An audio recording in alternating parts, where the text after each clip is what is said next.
Olá, começa agora mais uma edição do Giro Nordeste. Estamos em Salvador, na TVE Bahia. Você também pode acompanhar o programa nas emissoras parceiras em todos os estados da região Nordeste, em 2 estados do Sudeste, no Espírito Santo pela TV Educativa e em São Paulo pela TVT. E ainda por nossas redes sociais, YouTube, Facebook e Twitter. A nossa hashtag é Giro Nordeste. Sejam bem-vindos e bem-vindas. O convidado do programa de hoje é o reitor da Universidade Federal da Bahia, João Carlos Salles. Com graduação e doutorado em filosofia, ele está à frente da universidade desde 2014. Exerceu o cargo de presidente da Associação Nacional dos Dirigentes das Instituições Federais de Ensino Superior até o início deste mês. Eu sou o Juraci Santana, da TVE Bahia, e vão participar do Giro Nordeste em seus respectivos estados. Estela Mari Saldanha, da TV Universitária de Pernambuco, Geandra Portela, da TV Antares, no Piauí, Daniel Amorim, da Rádio Timbira, no Maranhão, Evenilson Santana, da TV Aperipê, em Sergipe, Carla Soraya, da TV Ceará, e Ano Flávio Maia, da TV Universitária do Rio Grande do Norte, Sérgio Torres, da TV Alagoas, e Marcos Vital, da TV Universitária da Paraíba. Eu quero agradecer a todos pela participação e vamos iniciar a nossa rodada de perguntas aqui pela Bahia. Reitor João Carlos, infelizmente, até o momento, o Brasil já perdeu mais de 104 mil pessoas em função do novo coronavírus. Neste momento, o mundo inteiro busca descobrir uma vacina. Uma das vacinas mais em teste, que parecem estar mais promissoras, mais adiantada, é uma de pesquisadores de uma universidade que recebe recursos públicos, a Universidade de Oxford, na Inglaterra. A outra possível vacina, anunciada nesta semana, é resultado de uma pesquisa realizada na Rússia em um centro de pesquisa do governo russo. Existe alguma chance real do Brasil superar essa pandemia sem investir em recursos e pesquisa e ciência? Obrigado pela pergunta central. Boa noite a todos. Esse é um momento curioso, né, porque a pandemia coloca para a sociedade um grande desafio, não só de resposta imediata, meu caro, mas de resposta de longa duração. Temos essa pandemia, mas temos cenários ameaçadores no futuro. Esse é o momento em que as sociedades precisarão decidir clara e nitidamente por um investimento sistemático, constante e consistente em conhecimento, em pesquisa. E nós sabemos que hoje as universidades têm reagido muito bem à pandemia com essas duas dimensões, de conhecimento e solidariedade. Obrigado, reitor João Carlos. E vamos a Recife para a participação agora de mais um colega, de Estela Mari Saldanha, da TV Universitária de Pernambuco. Boa noite Juraci, boa noite, reitor, boa noite aos meus colegas de bancada. Reitor, o senhor falou da necessidade de um aporte sistemático de recursos para pesquisa. Está claro para todo mundo que essa pandemia da Covid-19 trouxe para o centro da discussão pública a importância da pesquisa científica. E aí, as universidades públicas cumprem um papel estratégico. Eu lhe pergunto, se esse projeto de lei orçamentária elaborado pelo Ministério da Economia, endossado pelo MEC, que prevê cortes no orçamento da educação para o próximo ano, e no caso das universidades públicas vai ser um corte aí na casa de R$1 bilhão. Eu lhe pergunto objetivamente se esse corte no orçamento para a educação pode atrapalhar a pesquisa científica dentro das universidades e, nesse caso, se o projeto de lei orçamentária ele está de costas para o protagonismo que a pesquisa científica exige hoje no Brasil e no mundo. Primeiro, é claro, obrigado, Estela Maris. Veja só, eu quero só ler para vocês rapidamente um trecho da nota do MEC explicando o corte. Diz isso: em razão da crise econômica em consequência da pandemia do novo coronavírus, a administração pública terá que lidar com a redução no orçamento para 2021, o que exigirá um esforço adicional na otimização dos recursos públicos e na priorização das despesas.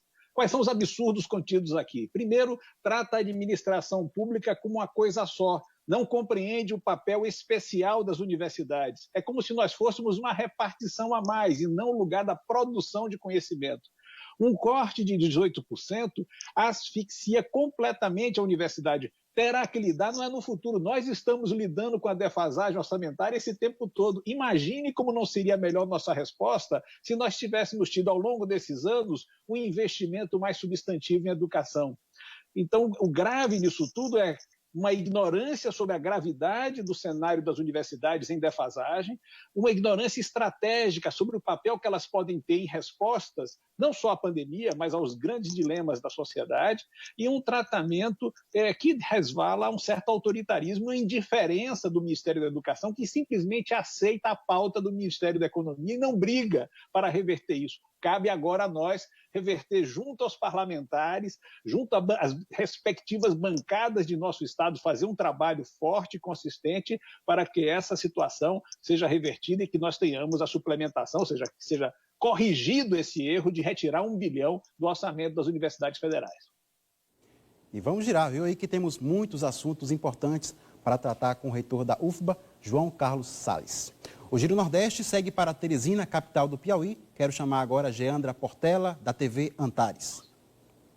Olá, Juraci. Saudações aos demais colegas jornalistas, a todos que nos acompanham e ao convidado do Giro Nordeste de hoje, o reitor da Universidade Federal da Bahia, João Carlos Salles.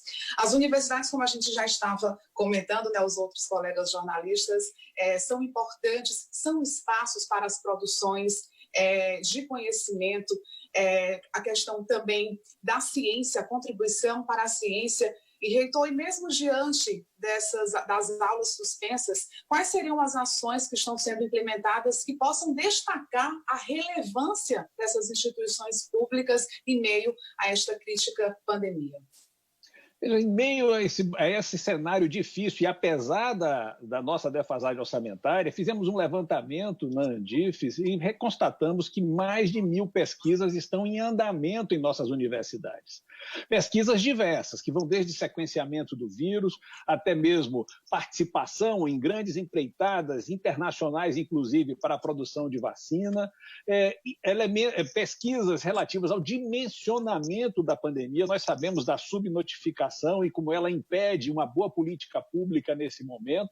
Ou seja, as universidades não pararam. Vão desde a produção do álcool gel até a produção do conhecimento mais sofisticado, desde a atuação local até a participação em redes internacionais de produção do conhecimento. Ou seja, as universidades são equipamentos de longa duração e são a aposta segura da sociedade em autonomia intelectual e capacidade de resposta. Isso, infelizmente, não está sendo respeitado por um governo que quer retirar 18% do orçamento, ou seja, corte. Tivemos ameaça no passado, lembram vocês, né? Ameaça de bloqueio com uma certa chantagem, palavras duras em relação à universidade. Agora não é um simples bloqueio, é um corte no orçamento da universidade, que pode até ser dito com certa polidez, mas será uma polidez destrutiva. Obrigado mais uma vez, reitor João Carlos. Quem está assistindo ao Giro Nordeste pode fazer perguntas e comentários nas nossas redes sociais, YouTube, Facebook e Twitter. E vamos seguir para São Luís para falar com Daniel Amorim, da Rádio Timbira, no Maranhão. Oi, Juraci, um grande abraço para você, um abraço também para os colegas jornalistas, claro, para quem nos acompanha e para o reitor da Universidade Federal da Bahia, um prazer participar desse debate. Outra discussão que tem sido muito grande nesse período de pandemia, agora, né, atualmente, é sobre a questão do retorno às aulas presenciais, né, nas instituições de ensino. Aqui no Maranhão, por exemplo, a rede pública continua adotando as aulas virtuais, a rede privada chegou a voltar às aulas presenciais, só que teve um caso de uma funcionária de uma escola e aí voltamos atrás, na rede privada. Qual a sua opinião em relação a isso? Já é momento aqui no Brasil da gente voltar às aulas presenciais e também sobre as aulas remotas. O senhor acredita que elas são pedagogicamente efetivas? Duas perguntas essenciais, Daniel. Primeiro, nós temos que priorizar a vida não se precifica, não entra no cálculo, e todas as orientações apontam no sentido de manutenção do distanciamento social. Chega a ser irresponsável forçar algo que pode aumentar o número de casos. Há alguns políticos que querem, às vezes, apenas manter o número de leitos, quando se trata, na verdade, de defender e lutar para ter uma redução efetiva de casos. Então, parece a recomendação, a orientação seria manutenção de atividades apenas não presenciais. Isso não é uma solução plena, isso é um grande problema. A pandemia mostrou a grave desigualdade até no acesso das tecnologias digitais. Nós sabemos que esse é um grande problema e um grande investimento precisará ser feito para prover acesso aos estudantes em condição mais vulnerável e até oferecer condições alternativas para que eles possam, de maneira mais efetiva, acompanhar os estudos. O ensino remoto não é uma panaceia. É uma necessidade nesse momento para continuar a manter o vínculo com os estudantes, manter o vínculo, inclusive até dando prosseguimento em certas atividades, mas ele não há de substituir aquilo que nós temos que trabalhar por ter de novo, que é a atividade presencial, porque a formação, a educação é essencialmente presencial. Pois bem, seguimos a rodada de perguntas ao reitor João Carlos Salles. E vamos a Aracaju, capital de Sergipe, para a participação de Evenilson Santana, da TV Aperipê. Olá, Juraci, reitor, demais colegas. É um prazer voltar aqui a participar do Giro. A minha pergunta, reitor, é a seguinte: considerando esse cenário que foi instalado, considerando tudo isso que a gente está vivenciando e as dificuldades naturais do próprio ensino público, que não é diferente no ensino superior, o senhor entende que teríamos uma fórmula para compensar, por exemplo, essas aulas perdidas, até mesmo compensar as aulas remotas de algum modo? O senhor acha que tem uma saída efetiva? Porque a gente já tem muitas perdas naturais, com a pandemia elas se acentuaram. Teríamos um caminho, digamos, mais apropriado, na sua opinião, qual seria? Evenilson, é uma pergunta importante, porque é claro que nós somos premidos pelas circunstâncias e há uma certa necessidade de dar respostas. Eu entendo até a pressão que sofrem os gestores por dar respostas. Só que nesse momento a sociedade deve debruçar-se sobre si mesma, perceber a gravidade da crise sanitária que nós enfrentamos e não abreviar, não encontrar o caminho fácil. É o caminho do artifício, é o caminho da não atenção e é o caminho que pode ampliar desigualdades. Isso, por exemplo, é um cuidado que se deve ter em relação ao Enem. Ou seja, fazer o Enem de qualquer forma, sem perceber que pode estar aumentando a distância e a desigualdade que nos cabe diminuir, é algo preocupante. Ou seja, às vezes há compensações que causam mais dano do que a própria espera, se a espera for bem pactuada, bem trabalhada, e nós criarmos os elementos para que os alunos, hoje afastados, hoje não acompanhados, encontrem uma forma efetiva de atenção. É um grande desafio, a sociedade precisa se debruçar nisso, mas só se consegue se debruçar se há uma atenção concentrada e não apenas pressa, se não há aquele dirigente que quer rapidamente dar uma solução, se todos trabalharem para encontrar métodos pedagogicamente eficientes de transposição de conteúdos e de acompanhamento, aí nós podemos ter uma resposta mais eficaz. Tá certo, e vamos girar. Tem mais perguntas para o reitor João Carlos Salles. Agora é o momento de seguir para Fortaleza, onde está a Carla Soraya, da TV Ceará. Olá, muito obrigada mais uma vez por participar desse Giro Nordeste, uma discussão tão fundamental como essa, que é a educação. Meu cumprimento aí a você, Juraci, aos meus colegas de bancada virtual e principalmente ao reitor. Reitor, a gente percebe que ano após ano, os recursos para essas universidades públicas vão diminuindo. Tem o FIES para complementar quem precisa e passou até nas universidades públicas. Mas a gente vê que nos Estados Unidos as universidades recebem doações. Tem uma lei aqui no Brasil que facilita essa doação para as universidades, para instituições públicas, mas parece que ela ainda não pegou muito, né? Por que isso não acontece tanto aqui no Brasil? Tem alguma coisa que esteja emperrando esse recurso chegar e até mesmo facilitar esse recurso chegar às universidades? Verdade que não há no país uma tradição do mecenato. Ou seja, aquele indivíduo que, grato pelo que recebeu de uma universidade, devolve com grandes investimentos e recursos. Sem dúvida alguma, nós temos que superar essas dificuldades mais burocráticas e ter formas mais efetivas de que doações possam ser feitas. O que não se pode transpor é um certo nível entre o que é doação, que preserva a autonomia da universidade, e doação que pode comprometer aquilo que é estudado na universidade, o que é feito com independência no processo da universidade. Esse é um momento em que a autonomia universitária não pode se subordinar, digamos, a eventuais ventos do mercado, né? Mas não é disso que se trata, a sua colocação é muito importante. Se trata em perceber uma certa sintonia da sociedade com um sentimento coletivo de apoio à educação. E isso se traduz em doações efetivas. Temos que avançar, o marco legal da educação, da ciência e tecnologia deve ser implantado e facilitar esse tipo de procedimento. Obrigado mais uma vez. A nossa hashtag para quem quiser fazer perguntas e comentários é Giro Nordeste. O convidado do programa de hoje é o reitor da Universidade Federal da Bahia, João Carlos Salles. E vamos a Natal falar com Iano Flávio Maia, da TV Universitária do Rio Grande do Norte. Boa noite a todos que estão assistindo a gente. Boa noite, professor José Carlos. No começo da pandemia, o trabalho das universidades até ganhou algum destaque no enfrentamento da pandemia. Mas além dos cortes nas verbas da educação, as universidades têm que enfrentar também a redução nas verbas para pesquisa, né, que vem caindo desde 2015. Isso já tem potencial para gerar um fenômeno de fuga de cérebros, que vem sendo chamado de fuga de cérebros, fazendo com que os pesquisadores do país aceitem vagas e trabalho de pesquisa em outros países. Isso pode deixar o país menos inteligente para enfrentar crises como essa que a gente está vivendo agora, ou mesmo os problemas mais fundamentais que a gente ainda tem, como, por exemplo, o saneamento básico, a produtividade agrícola, por exemplo?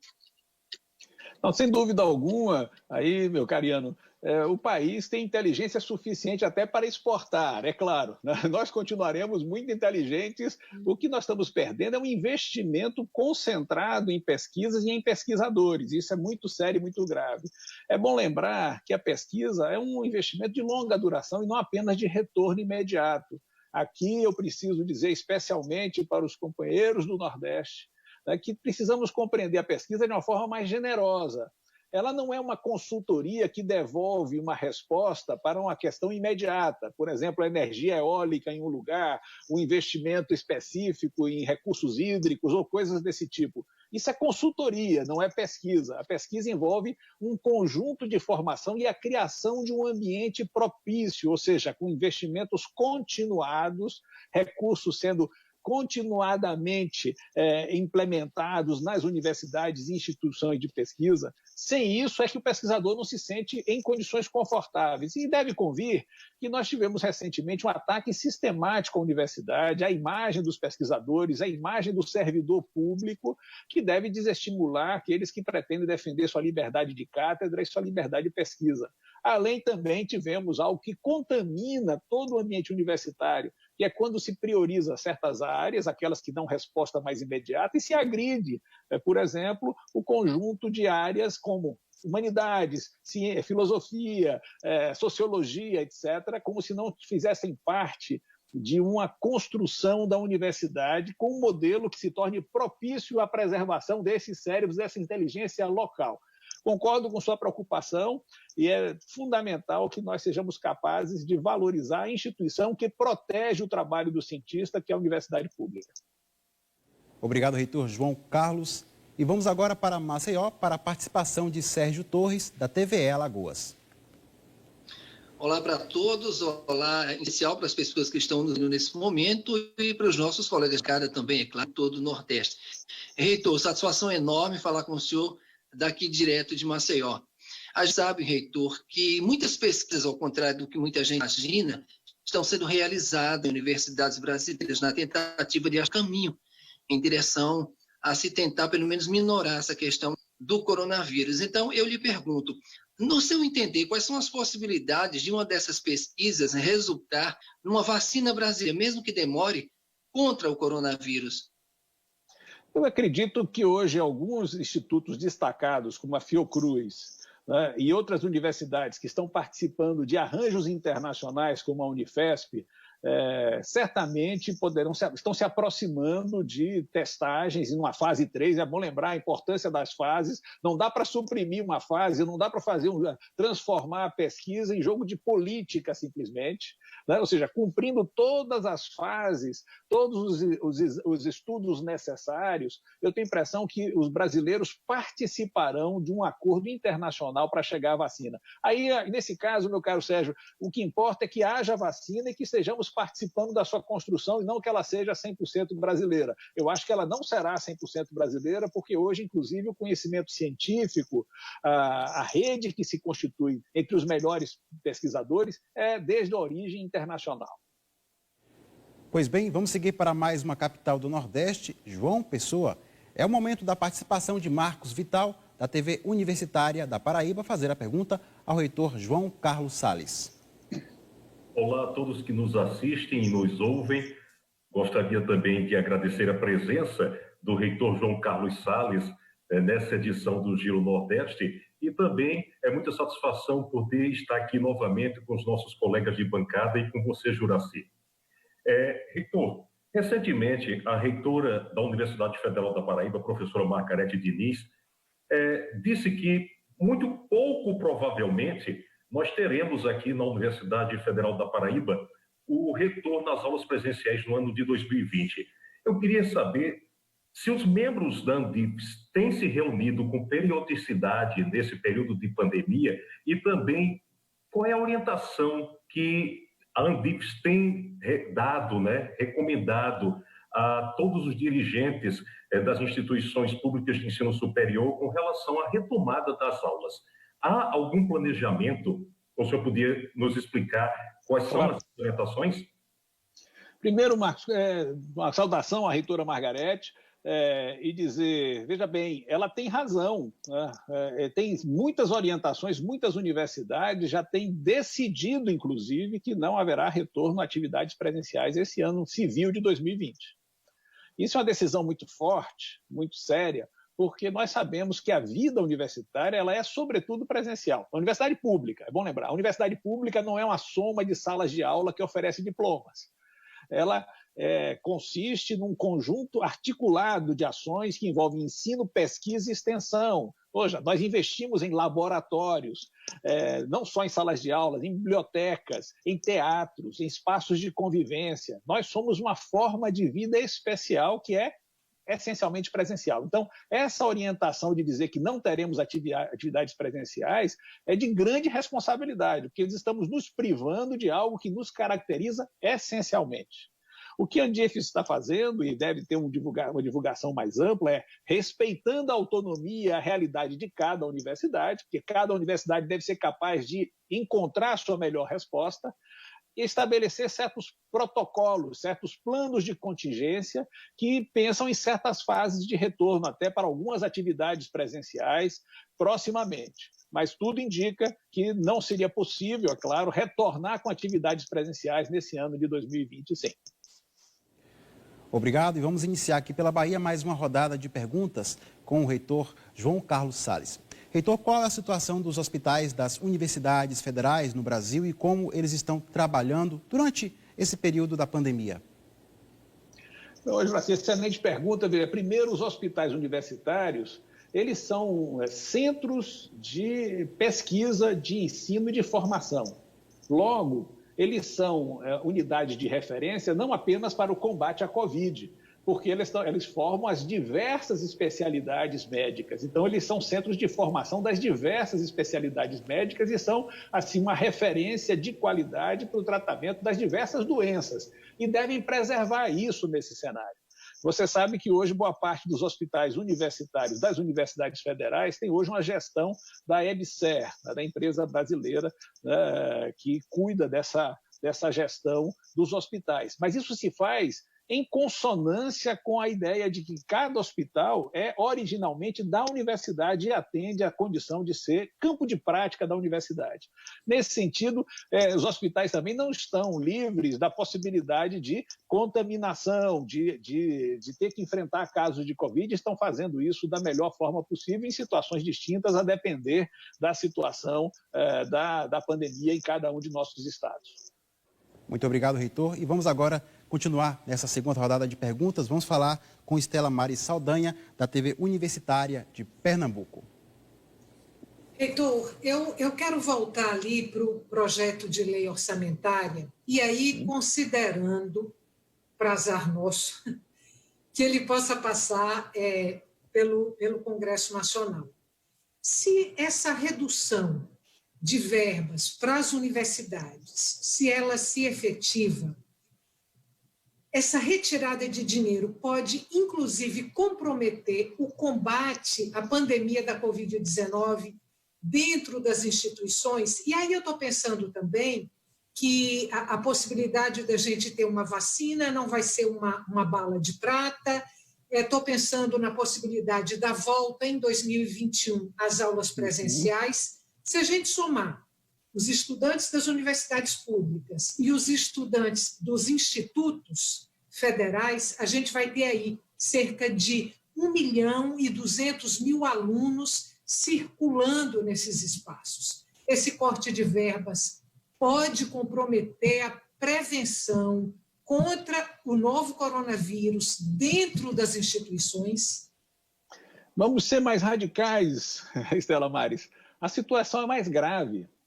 Um corte de verbas dessa ordem pode levar universidades que já têm convivido com déficit orçamentário à insolvência. Porque esse corte de 18% pode chegar a equivaler a 3 meses de atividade, de pagamento dos serviços. Então, não se trata somente de recursos que vão ser destinados para uma pesquisa. Se trata da manutenção, da limpeza, que necessitamos que ela seja maior, mais bem feita. Ou seja, se nós voltarmos para algum arranjo semipresencial, nossos espaços vão ter que estar sendo mais bem higienizados. Temos que reorganizar as nossas salas de aula, temos que ter distanciamento, temos que ter equipamentos de proteção individual. Mais ainda, como não será possível um retorno pleno presencial, pelo menos num cenário próximo, precisamos apoiar os estudantes, porque nós não podemos abandonar os estudantes, com o quê? Com equipamentos, às vezes equipamentos de informática, etc. Ou seja, nós podemos inviabilizar algo que é um traço distintivo da universidade, que é acolhimento, por um lado, e qualidade. E a própria continuidade dos serviços. Eu diria assim, esse corte de 18% é da ordem do absurdo. E nós não podemos ser reféns nem cúmplices desse absurdo. Por isso que eu considero que é uma questão de sobrevivência, não apenas... Porque a nota que eu li para você do Ministério, falando de, olha, vamos agora, de agora em diante, ter que otimizar. Nós já temos feito milagres, né, com recursos que são inferiores às nossas necessidades. Não temos mais como fazer esse tipo de otimização ou de economia. Precisamos agora, sim, lutar para reverter isso pura e simplesmente porque o que significa esse corte brutal de 1 bilhão de recursos, o que não é muito no orçamento global, mas é terrivelmente muito e necessário para nossas universidades, o que temos que fazer é mobilizar a sociedade e mobilizar o Congresso Nacional para reverter isso. São muitas questões importantes a serem abordadas, reitor João Carlos Salles. E eu convido você que está acompanhando o Giro Nordeste para fazer comentários nas nossas redes sociais, YouTube, Facebook e Twitter. É só utilizar a hashtag Giro Nordeste, deixando o seu nome e de onde você está falando. E vamos para mais uma participação de Geandra Portela, da TV Antares, no Piauí. Então, o senhor já consegue visualizar a atuação das universidades públicas federais no cenário pós-pandemia? Já tem estratégias montadas, especialmente para minimizar os prejuízos adquiridos nessa pandemia da Covid-19? Alguns prejuízos serão irreversíveis. Nós praticamente suspendemos um ano de atividade normal, né? Eu tenho uma ideia, muitas turmas não poderão ser transpostas para atividade remota imediatamente. Nós temos muitos componentes curriculares que dependem do contato físico, da experimentação, da presença no laboratório, por exemplo, que simplesmente estão suspensos. Então, atrasos ocorrerão e não serão reversíveis tão logo.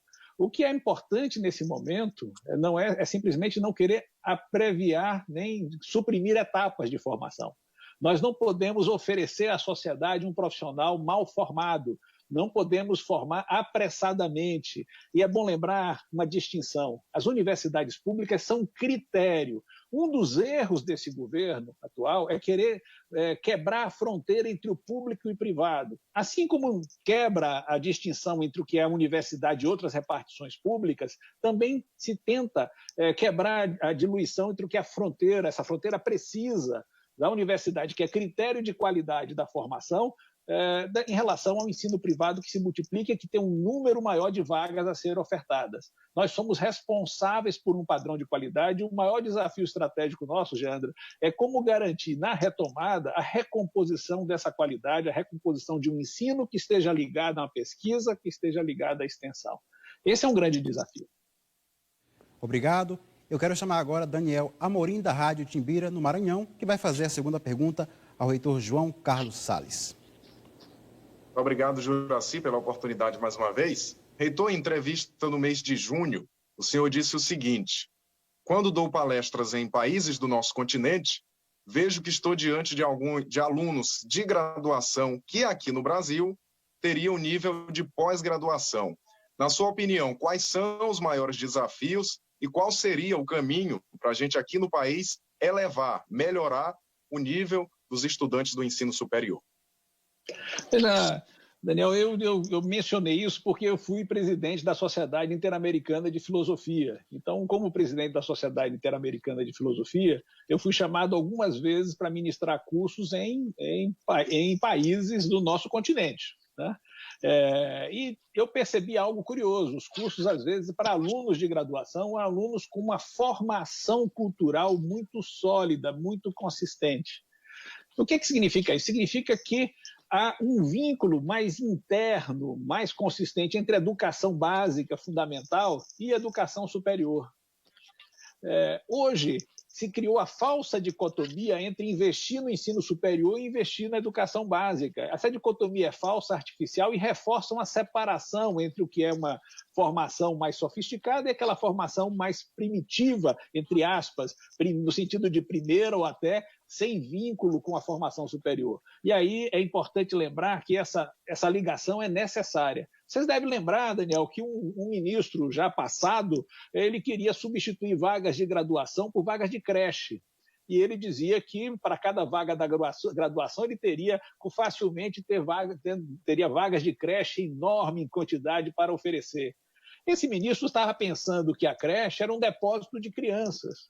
Porque se nós tivermos uma creche de qualidade, e assim sucessivamente a formação, essa creche vai precisar de pessoas bem formadas na universidade. Uma creche de qualidade tem bibliotecário, tem nutricionista, assistente social, tem pedagogo, tem psicólogo, ou seja, não existe na parte inicial algo que tenha qualidade que não seja, digamos assim, tocado pela qualidade do ensino superior. Recompor essa ligação, Daniel, é a resposta que eu estava tentando apontar naquele momento.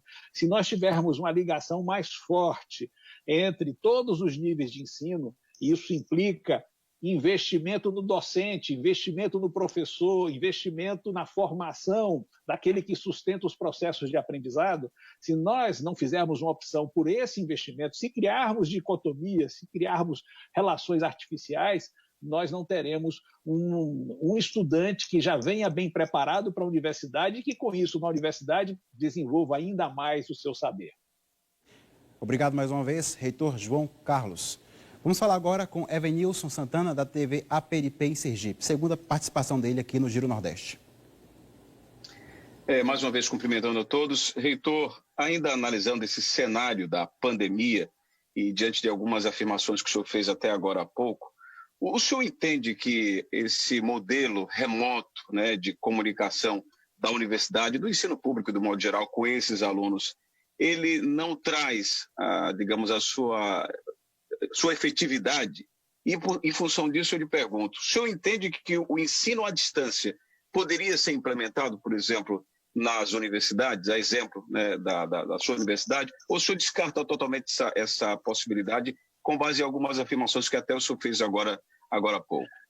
Veja só, Evanilson, educação à distância é uma modalidade específica. Não vamos confundir educação à distância com ensino remoto, atividades não presenciais.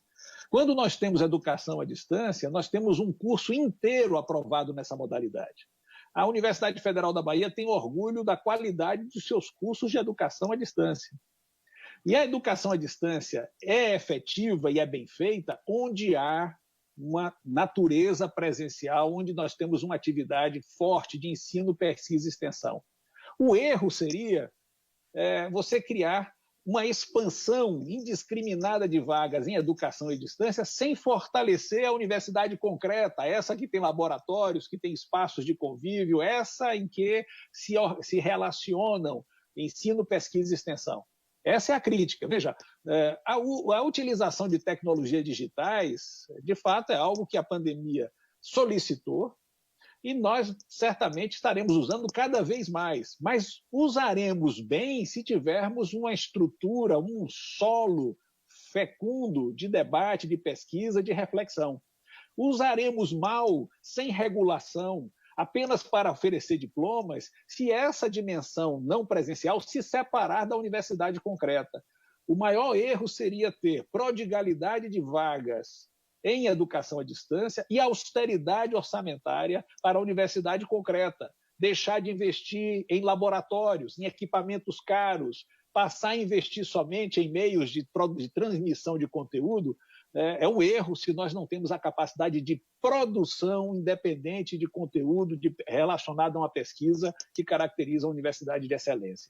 Então, só para perceber, não é uma rejeição à atividade remota, mas dizer que ela precisa, sim, estar banhada nas águas de uma universidade onde ensino, pesquisa e extensão se encontram.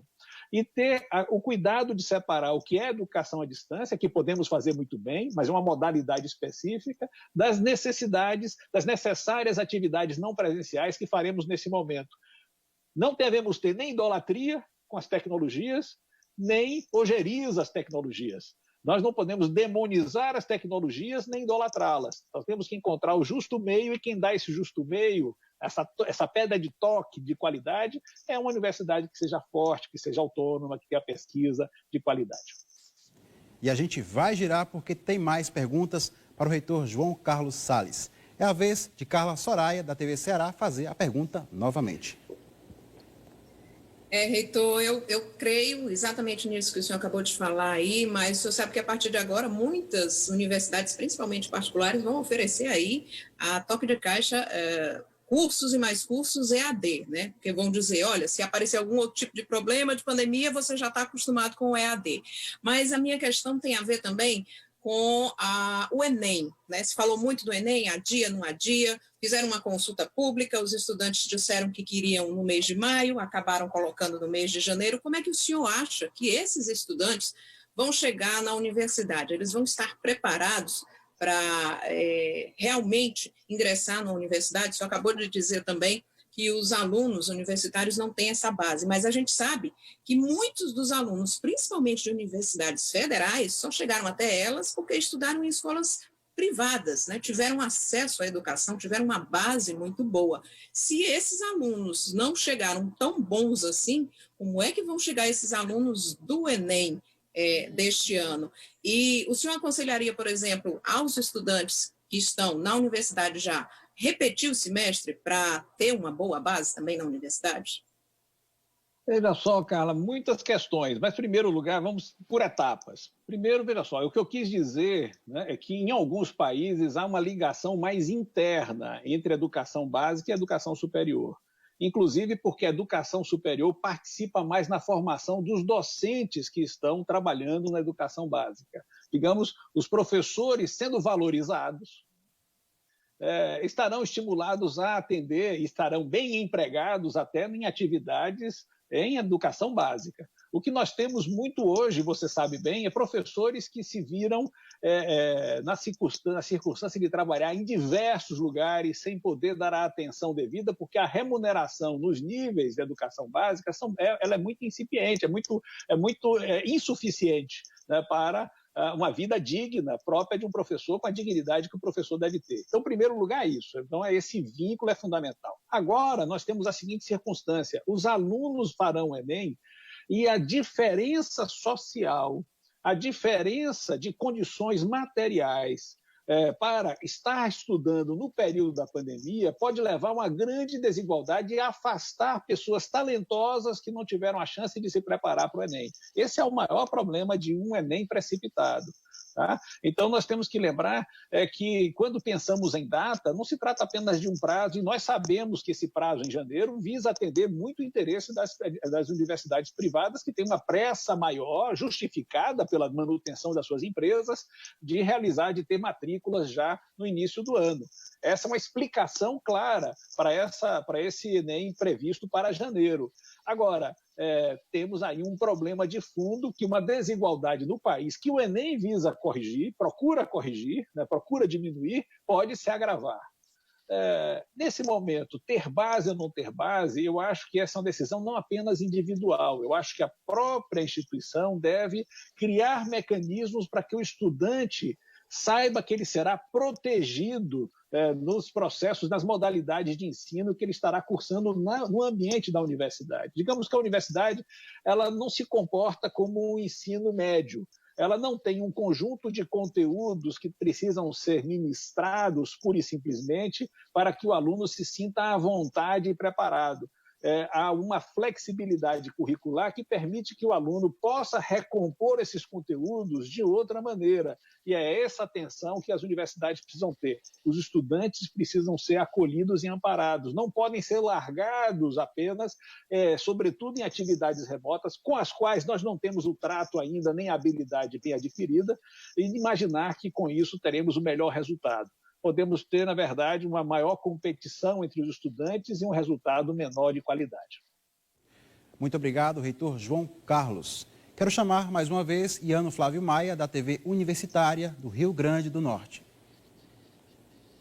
Professor, os ataques do governo federal às universidades, em parte, reverberam na sociedade por uma postura da comunidade acadêmica em relação aos problemas da sociedade, né? Parte da comunidade acadêmica tinha dificuldade ou tem dificuldade em dialogar com os problemas da sociedade, os problemas que estão além dos muros da instituição, né? Como é que o senhor vê isso? O senhor acredita que isso tem mudado nos últimos anos? O perfil do pesquisador da universidade está mais aberto a entender e tentar resolver os problemas enfrentados pela sociedade brasileira? Como é que a universidade pode reconquistar os brasileiros agora, nesse período pós-pandemia? Iano, uma pergunta muito importante, porque você aponta, creio, para um certo diagnóstico. Um diagnóstico de que a universidade pública perdeu um pouco sua aura ao longo do tempo. Veja, ela tinha uma certa aura muito motivada por ser um projeto das elites, um projeto de formação das elites, e que se fechava nessa produção de quadros para conduzirem certas produções mais nobres e outros para servirem, talvez, essas produções mais nobres. Esse projeto mais restrito, que atingia apenas uma camada pequena da população, ele foi bastante atingido, digamos assim, no bom sentido, pela expansão da vida universitária. A expansão das universidades, né, que multiplicaram muito o número de alunos e o número de docentes e o número de universidades mesmo nesse processo, fez com que a universidade, ao se expandir, também se abrisse mais para uma representatividade da nossa sociedade. O acesso maior dos estudantes e a política de cotas fez com que a composição dos estudantes, mas também a composição do corpo docente, do corpo de técnicos, mudasse muito nos últimos anos. Isso talvez explique, Ana, até uma certa resistência que hoje as pessoas têm à universidade. Talvez, sobretudo, certas camadas dirigentes não se reconhecem na universidade. Pensam até que a universidade talvez seja descartável ou que possa ser substituída por um empreendimento privado e não veem diferença entre a universidade pública e a universidade privada e deixam de investir na universidade pública. É preciso, então, reconquistar esse lugar. E reconquistamos esse lugar por um caminho que você mesmo sinalizou, um caminho de uma sintonia maior com os problemas da sociedade, um caminho de, digamos assim, de reconhecer que, no caso da UFBA, por exemplo, o nosso enegrecimento da nossa composição é uma forma de enriquecimento, nós estamos mais associados à composição da nossa sociedade, mas também dialogando mais com os saberes locais, com as comunidades tradicionais, com os problemas específicos de nossa gente, de nossa localidade. Veja, a universidade tem essa dupla característica. Ela é universal, por um lado, ou seja, ela dialoga com instituições do mundo inteiro. Os pesquisadores na universidade fazem parte de uma comunidade científica que é internacional, que cultiva valores rigorosos de excelência acadêmica, mas, por outro lado, ela é local.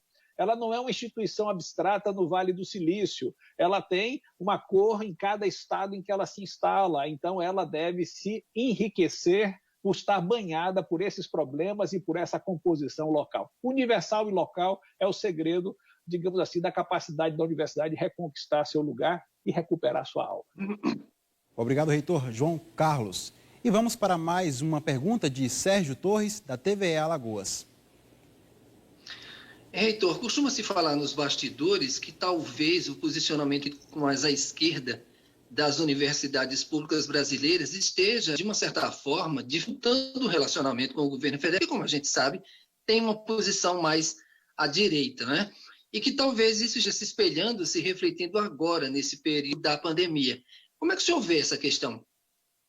Eu poderia dizer, Sérgio, de outra forma, eu poderia dizer que o obscurantismo do governo, o negacionismo do governo, o ataque que o governo fez à produção científica, ao conhecimento nas universidades, ao comportamento nas universidades, dificultou o relacionamento do governo com as universidades e da universidade com os governos. E isso, é claro, prejudica a sensibilidade que todos nós devemos ter com o conhecimento científico. Vou lhe mostrar aqui um livro que eu acho muito interessante, Sérgio, chama-se Código de Conduta da Alta Administração Federal. Esse código de conduta lembra o seguinte: nós, como servidores públicos, temos que ter cordialidade, respeito conjunto, o servidor público respeita o outro servidor público, não deprecia, não agride, não utiliza o duelo como forma de relação, mas sim o diálogo. Mas tem uma coisa aqui que é fundamental, como código de ética do servidor, é que as nossas posições devem ser baseadas em informações científicas sólidas. As políticas públicas não podem ser o lugar da opinião, pura e simplesmente. Elas são o lugar de um diálogo mais baseado em provas que podem ser demonstradas publicamente. Eu acho que você tem razão no diagnóstico, mas eu diria que as universidades elas continuam no seu lugar, como lugar de produção de conhecimento e, naturalmente, como lugar de resistência a preconceitos, lugar de resistência ao negacionismo à ciência, e por isso elas se tornam também alvo de um governo que adotou posições muito estranhamente ideológicas. Muito obrigado, reitor.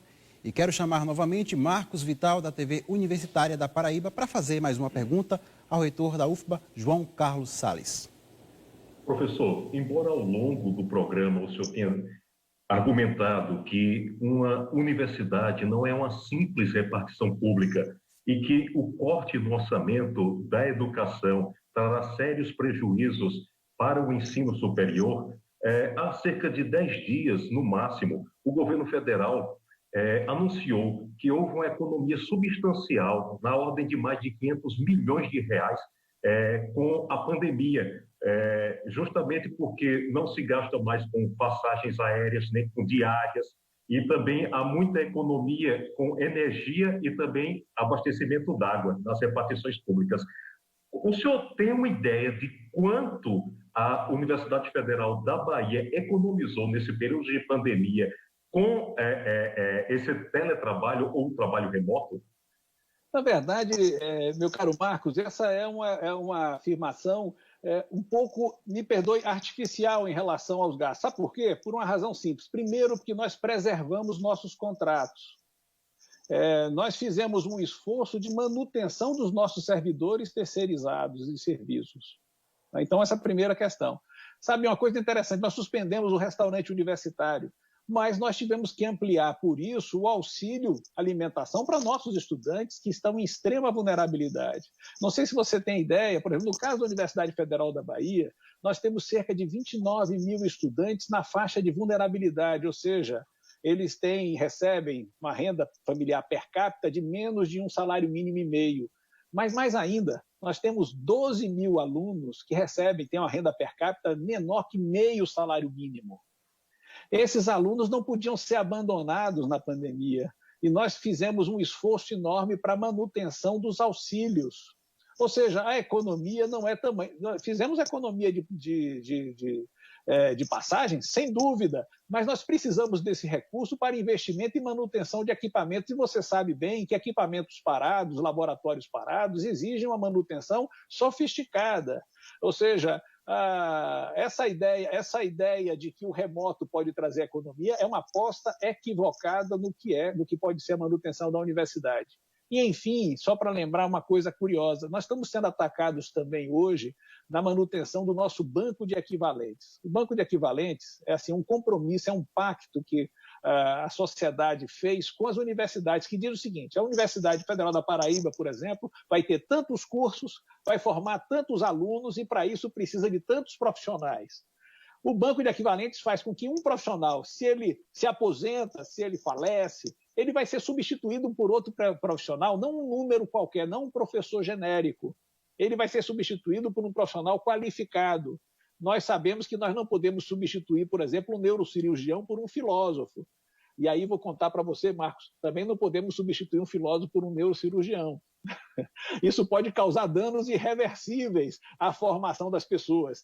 Quando o governo agora trata a universidade como mais uma repartição pública e o presidente vetou um artigo na Lei 173 que excluía a universidade da obrigação de não poder contratar pessoas, excluía a educação e a saúde dessa obrigação, está criando um grande problema para a manutenção desse pacto da sociedade com o futuro da universidade e a manutenção desse banco de equivalentes, que significa que na universidade pública nós temos docentes especializados que poderão se qualificar, que têm plano de carreira, etc.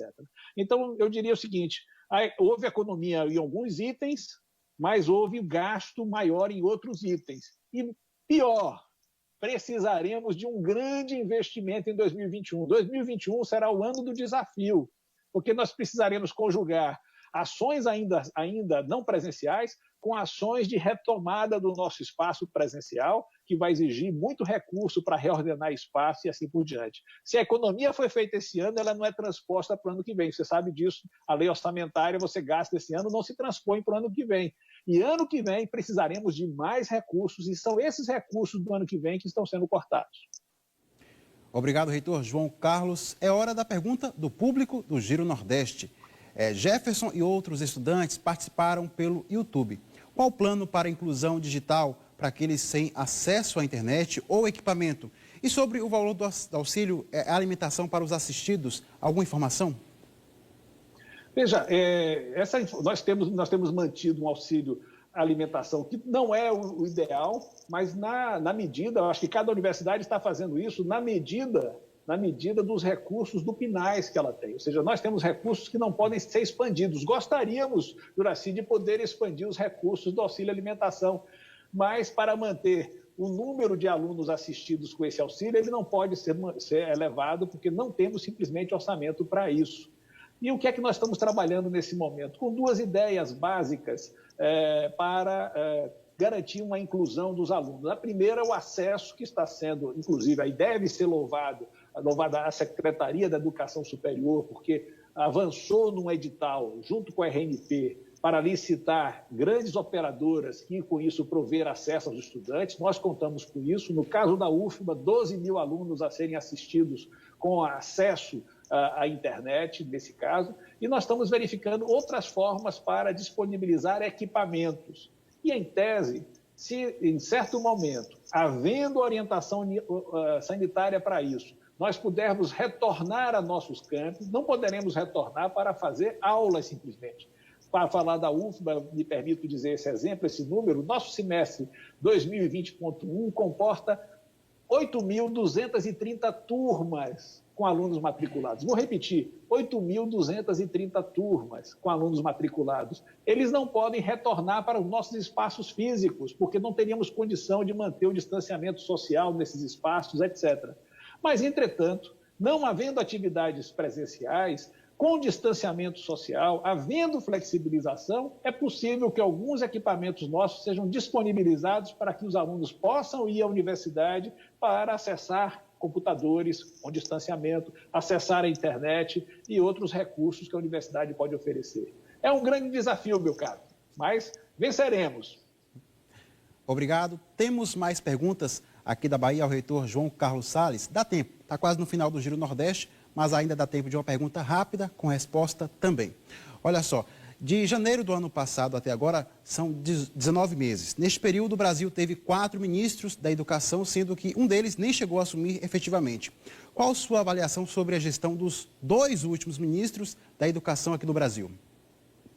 Veja, nós começamos mal com o ministro Vélez, primeiro, que foi agressiva a ponto de começar a sua gestão falando não só dos brasileiros, né, que roubariam equipamentos de segurança em voo, mas também sugerindo que houvesse uma lava-jato da educação sem indicar qualquer indício a ser investigado. Era somente um ataque ideológico. Depois tivemos um ataque como nunca, Juracy. Nós tivemos um ministro que utilizou o seu Twitter como forma de comunicação, sempre um perigo, porque é uma comunicação muito reduzida, e ele utilizou isso de forma agressiva, falando de universidades da balbúrdia, falando de plantações extensivas de maconha, falando contra certas áreas do conhecimento, falando contra gestores, ou seja, um ministro que atacou as universidades com uma agressividade imensa. Entretanto, nós temos hoje que analisar, né, o seguinte: as ameaças feitas por esse ministro no Twitter podem talvez se transformar em efetividade na planilha Excel, nessa que pondera e que faz cortes. Nós temos que nos preocupar muito com uma polidez que pode ser destrutiva. Evidentemente, é um ganho ter sido afastado um ministro que não respeitava a dignidade própria do cargo. Mas é bom lembrar que o trato burocrático de um projeto estratégico como a universidade é indesejável. Hoje é preciso que a sociedade faça uma escolha pela educação, uma escolha por seu futuro, uma escolha por valores democráticos. É preciso que a sociedade escolha o conhecimento e não o preconceito, que a sociedade escolha a solidariedade e a guerra. É preciso que a sociedade, portanto, se prepare para superar essa pandemia de forma democrática e consiga valorizar equipamentos que estão ligados com projetos de Estado, projetos de nação, uma nação mais democrática e menos desigual. Estamos quase no final do programa de hoje. Gostaria de agradecer a participação do reitor da UFBA, João Carlos Salles. Gostaria de deixar aqui 30 segundos para suas considerações finais. Eu quero agradecer a todos. É muito importante que a sociedade compreenda o papel estratégico da universidade. A universidade está associada à defesa da vida, associada à independência intelectual da nossa sociedade.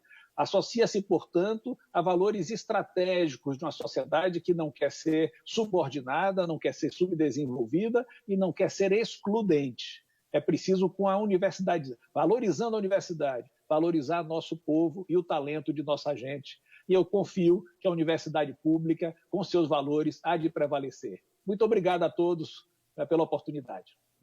Obrigado mais uma vez, reitor João Carlos.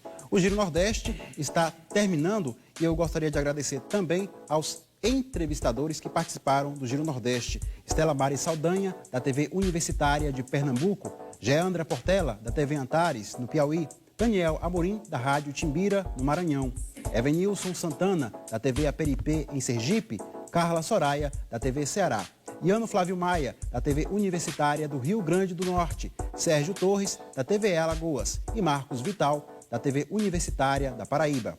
Muito obrigado também a vocês que acompanharam o Giro Nordeste. A gente volta na semana que vem. Até lá!